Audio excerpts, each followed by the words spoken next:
మనుషుల కోసం ఎదురు చూడొద్దు, మనుషుల మీద ఆధారపడద్దు, దెబ్బతింటారు. ఎందుకంటే నిన్ను అర్థం చేసుకుని నీ గురించి ఆలోచించే శక్తి ఏ నరుడికి లేదు. ఎందుకంటే ఎవడి బాధలు వాడుకున్నాయి, ఎవడి కష్టాలు వాడుకున్నాయి. ఏ బాధలు లేకుండా నీ బాధను పంచుకోవడానికి ఫ్రీగా ఎవ్వడూ లేడు.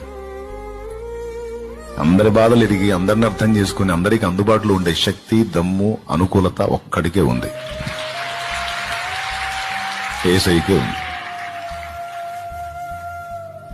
కొంతమంది నిన్ను పట్టించుకున్నారని పొంగిపోవద్దు, సంబరపడద్దు, చంకలు వద్దొద్దు.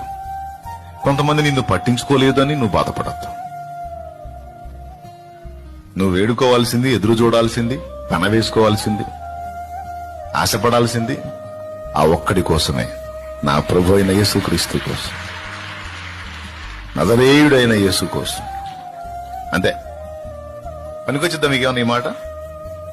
ఎంతమందికి పనికొచ్చిద్దో?